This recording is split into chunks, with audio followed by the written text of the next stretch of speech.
Welcome to the Wildflower Stories podcast. Every story matters. Hello and welcome to the Wildflower Stories podcast. I'm your host, Jessica Raj. If you're new around here, this is a podcast all about stories. We all have a story to tell, and our stories often entail mess and pain, but they can also entail purpose and beauty if we let God take the pen. It's currently week 8 of lockdown for us here in Sydney. Life is quite dull and unfulfilling right now, but I believe that God's greatest lessons are often in the hardest seasons of life. So I'm here to learn and grow.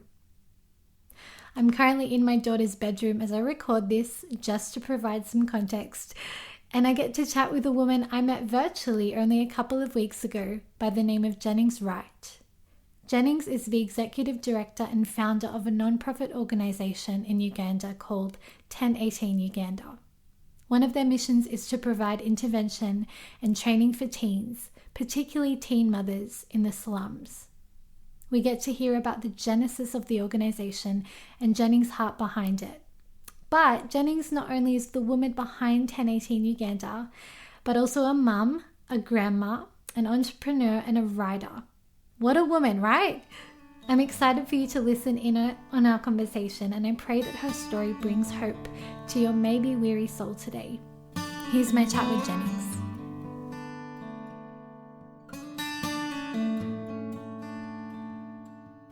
Hello, welcome Jennings to the podcast. Thanks for having me. Cool.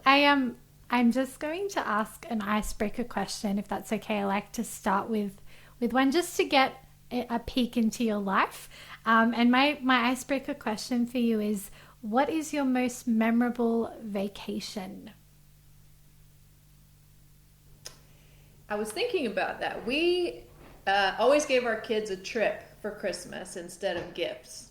And nice. So we would take our 3 children and we would go for a week. And as the mom, a lot of times we would rent a condo or something somewhere. And I would cook and clean and go to the store. So I never felt like my part of the vacation was all that spectacular. But the first year that my son was, I think he was 13, he's our youngest, we went to an all-inclusive in Jamaica. I didn't have to cook. I didn't have to clean. He could entertain himself with his sisters. It was amazing. We went cliff diving, and it was the best. It was just the best because I actually, as a mom, had a vacation. Could enjoy yourself. Yeah, I find that now that I have kids, I struggle to just switch off because you're doing everything you do at home, except you're somewhere else. And I love that idea of it's harder. Yeah, it's so much harder. But I love the idea of gifting your children an experience, because I'm really trying to be more intentional about the way I give gifts as well, and that they should be experiences. It should be something that your kids will remember from when they grow up. So that's so nice to hear. Yeah, that's what we said. We were giving them memories. Yeah, I love that. So cool. All right, so tell us who you are in a nutshell. Where you live, who's in your family, and what you do.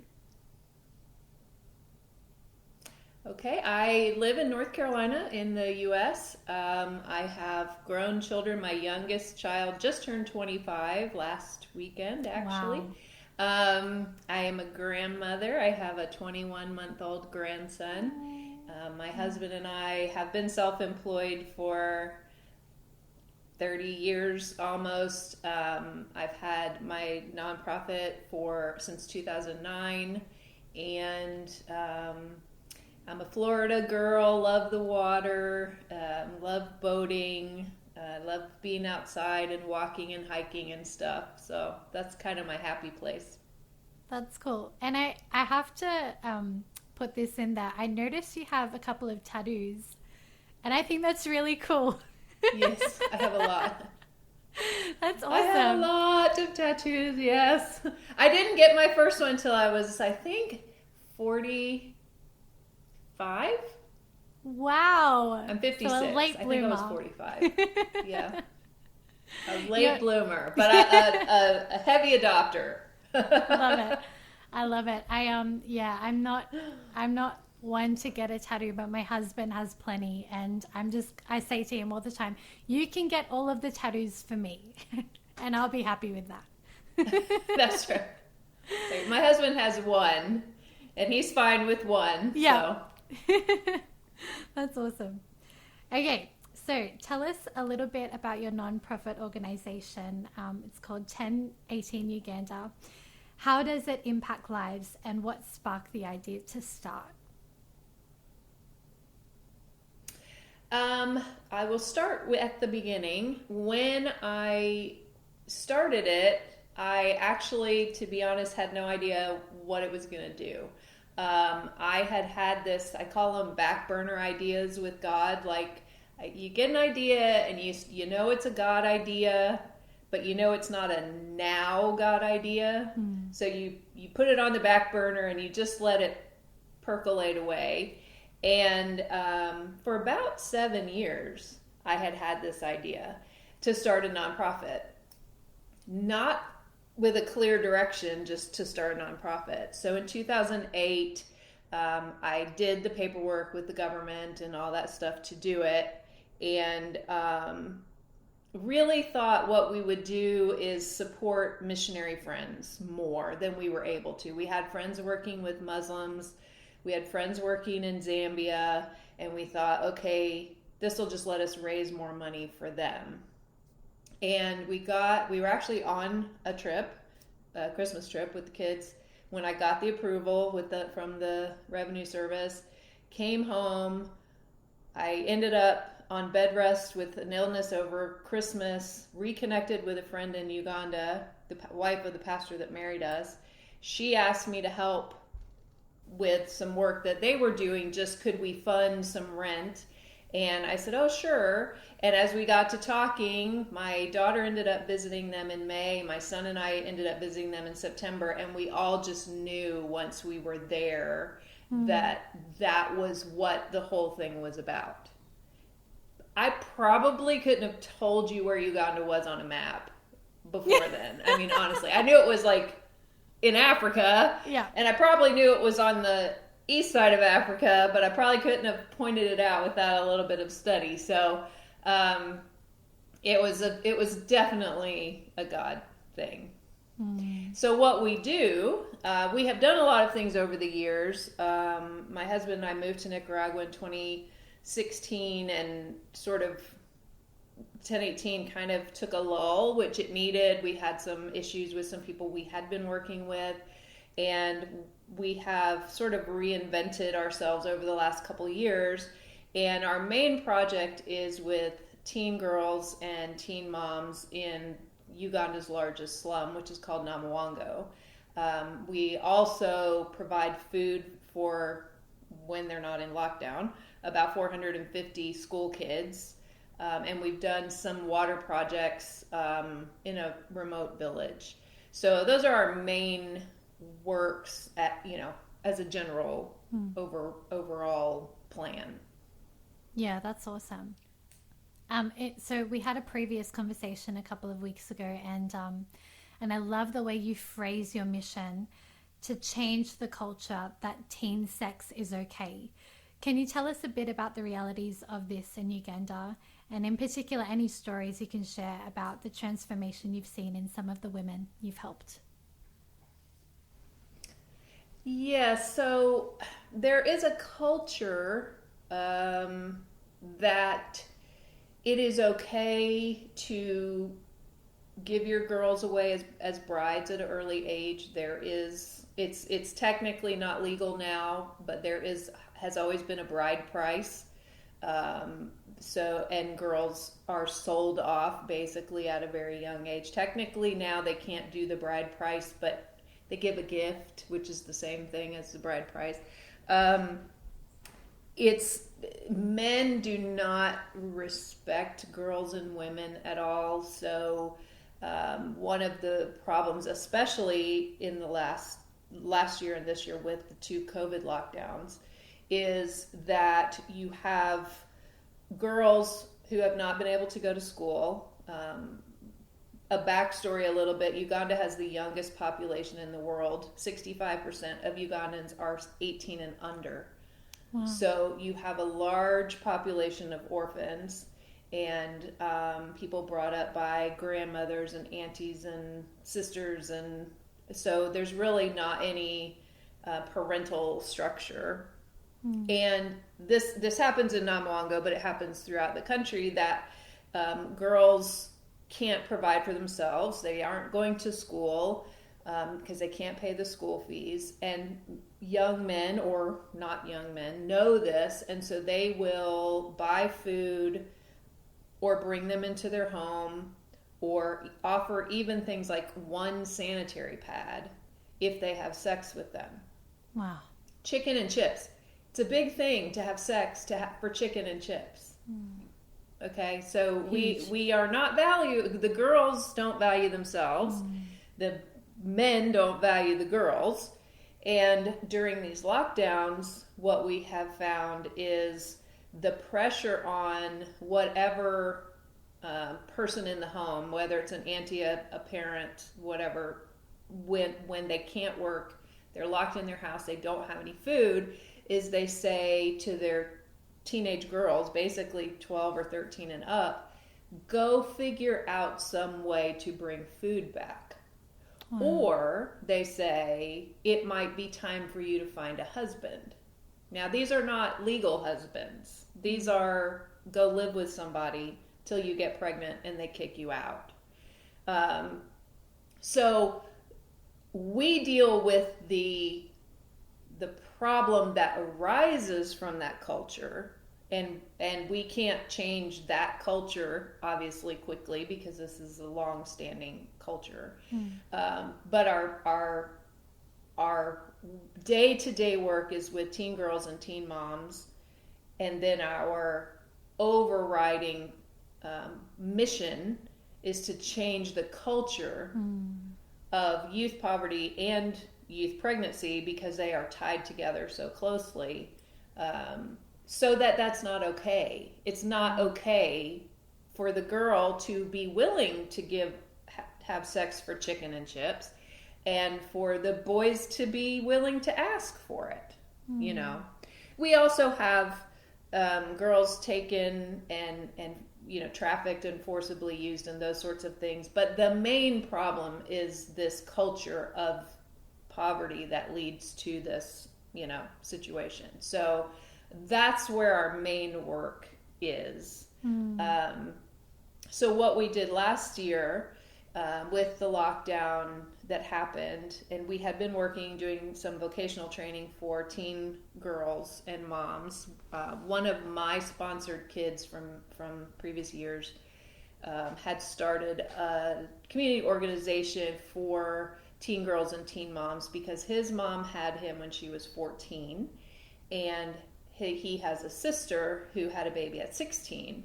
And it's an unusual thing for men, but he was very aware of this not being right in a Christian sense, not being right in just a moral sense, and that they needed help. So we had been working with him, and then the lockdown came and the teen pregnancies were surging, and there's nobody working with teen moms. You can get some help if you're pregnant, but once you're a teen mom, there's really nothing. So we opened a halfway house in November called the Ross House, and then Skills for Life is our vocational school. We started in January teaching hairdressing and tailoring. And then this year we opened the Subi House. So we call it the quarter-way house. It's the transition from the halfway house to like being on your own. So it's transitioning them from being totally cared for to, supporting themselves. Yeah. We actually just this week have doubled our space. We just got, we are adding 8 rooms, 2 kitchens and 2 bathrooms to Skills for Life and the Ross House. So we're going to be able to double our space, expand our vocational skills, take in more girls. That was just this week since I talked to you last time. That's awesome. So that is our main work, and we've had really good success. We do psychosocial counseling, sexual trauma counseling, vocational skills, mentoring. We have a strong mind group. We have a Saturday turning point. We don't call it church because the church, unfortunately, has been terrible with these girls. If you get pregnant, they will tell you don't come back for a year to church. Wow. So this is sort of a peer-led with some supervision church, but unofficially church on Saturdays, which we're not allowed to have right now, but we normally have. And we have had girls, who are just doing really well. They've graduated from the program. We have 2 in the Subi house, 3 in the Ross house right now, and just started back Skills for Life this week with 20 girls. Wow. So it's just really going very well. Yeah. That's so good. If they would stop locking down, it would go better, gosh. But it's going well. So yeah, I was going to ask, yes. how do you feel about not physically being there to support them because of lockdowns? I was actually supposed to go yesterday, on the 18th. Yesterday I was supposed to go for 3 weeks. I'm clearly not en route to Uganda right now or there. I was there with my son in February last year, and this should have been my 3rd trip since that time. Wow. And I have not been back. And I'm hoping January now, but I mean, who knows? None of us know anything at this point. And it's hard, but compared to pre-2016, Ronald and I have video meetings 2 or 3 times a week. We use Signal every single day for conversation, and we have another app where if we can't get a video signal, we can get a really good audio signal. We're transferring raw video, and so we really are working as well as almost anybody who's working from home right now. Even though the biggest challenge is the time difference. We're 7 hours right now, time difference. It's frustrating because I want to see the work that we're doing and hug the girls and all that. But I do feel like just the advances in those 5 years has allowed us to do what we could do, and we would not have been able to do it 5 years ago. I mean, we just wouldn't, because there would have been no way to keep up this constant problem solving, constant back and forth and ideas and creativity and accountability that we can do now. Like me talking to you. Yeah, totally. Yeah, thank God for technology. Yes. Yes. I want to shift gears a little. I do want to come back to talking about the organization and how we can support you. But I also wanted to dive in a little deep and talk a little bit about you. You are a very accomplished woman. As you've mentioned, you have 3 businesses, including this organization, which is incredible. But there might be some women listening who have big dreams, women who are mums of little ones like myself, or they might be in jobs that they don't want to be in. What advice would you give to these women about pursuing their God-given dreams? I think there's seasons in your life, and when I was younger, I homeschooled my kids for 13 years. We've had these businesses. We've had seasons in the businesses where I've had to do jobs in them that I am not suited for in any natural way whatsoever. But I mean, when you own a business, and that's what you have to do. Yeah. There were times I wanted to travel, or times I wanted to just go away for a weekend without children, something. Amen. Or when God would say, something to me, like this thing with the nonprofit, and you know it's a God idea. The doubt isn't is it a God idea? The question is, or the temptation is, God's telling me this, so he means for me to go ahead and do it. Sometimes God's telling you this so you can stick it on the back burner, so that when it happens, you can say, wow, that was that thing, and he kept that promise. You know, we many years ago in the 90s, I don't even know, it would have been 20 years ago or so, we were down at the coast, we drove over a bridge, and God said to me, you will live here. We're going into a town I'd never been in before. We drove over this bridge, and in my mind 20 years ago, because I was in my 30s and I'm like gung-ho about doing everything right now, I'm thinking, awesome, let's do it today. Let's buy a house. We gotta, it took us 15 years to move there. Wow. We moved there 15 years later. And in that time, you look back and you see how God's moving and how he's maturing you, and how it would not have worked if you had jumped in and done it at that time.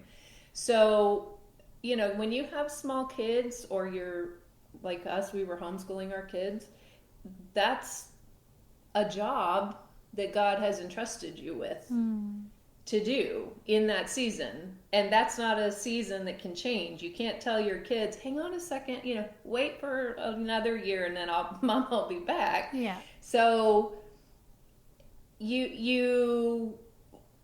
this is easier in hindsight, I will say. It's easier when you're 56 than when you're 36, because life changes, But I think when you realize that it's a seasonal thing, and God gives us seasons, the Bible's clear, there's seasons, things like your children, things like your dreams. If you have a hobby or a craft or something you love to do, me with writing or art, you can do those things part-time. I mean, I like to paint with oils, but they take forever to dry and they're messy. So I did colored pencils for a while, because I could do it for 5 minutes. I have 5 minutes, I can draw a strawberry right now, 5 minutes. Because I had little kids. I couldn't have paint out everywhere. You just find a way to do those things and keep that alive until God opens the door. That's so good. And I think there's, like you said, this temptation to desire those things now, because we are so used to having everything at our disposal now. And so I think it's harder these days, more than it ever has been, to wait on God and to be patient and long suffering in some ways. So I love that metaphor or analogy of putting things on the back burner. It's such a good word to keep dear. So thank you for that. So let's go back to the organization now. What are some ways we can practically support you? You can always donate. I'm like every other nonprofit in the world. Feel free to donate. Our website is www.1018.org. And there's a donor platform. We use DonorBox on there. You can be a monthly donor. It'll tell you some examples. $10 will do this, $20 will do this, whatever. List it out so you can see the amount of difference you can make. And to be honest, we are just getting started with a platform called DonorC. Just this week, today, we were talking about it. And they wanted us to come up with our initial project of $100 to $200. And I said, well, we can do this workshop and do all this stuff. And he said, well, gosh, that's a lot. How much is it? I'm like, $65 for 15 girls. And he was shocked. And I said, look, money goes a long way in Uganda. I mean, I understand with lockdowns and kids and craziness, money's tight, but $5 a month actually does a lot in Uganda, as opposed to here in America, or maybe there in Australia. Yeah, definitely. You can make a one-time donation. You can just tell people about us. We're on Instagram at all words 1018 Uganda. I'm on Facebook at 1018.org, and you can just tell people about us. You can sign up for the newsletter, get it, and just share it. If you don't have to donate, because if you let other people, God might lead them to donate. Totally. I mean, obviously we need money to operate, but it doesn't, you have other things you can do besides be the person who gives the money. You can be the introduction. Yeah. So good. And you can pray. Always do that. Definitely. Yeah, we can pray. I love that you are very transparent about where the money goes, and that is what I saw on your website when I was looking you up. And I think that's so important, to be transparent, so that people, feel confident in where they're putting their money towards. So, right. I definitely encourage anyone who's listening. We have always. Yeah, We've always done 100% of donations go to the work. We don't take any fees whatsoever at all. And even on the donor platform, you can choose to pay the credit card fees, because that's the only thing that we would take out of it. And if you choose to donate that, then that's not even out. We have angel donors who pay for things like our accounting software, and those, everybody has to pay for little subscriptions and things, and we have angel donors who pay for that. I don't make a salary. I mean, our Ugandan staff makes a small salary, but nobody in the US, we're all totally volunteer. And we have a 5-day average from a donation to when it's used. So awesome. If we come up and say, hey, we have this need, and someone donates that need, average of 5 days, that need has been met. That's awesome. That's so cool. And I'm excited to learn more about what you guys are going to be doing in the future, which is awesome. My last question for you, and you mentioned it, that you are a writer, an author, and you've got some books on Amazon, which is so cool. I'd love you to share why you began writing and where we can find your books. Amazon and Barnes & Noble, place like that, you can find the books.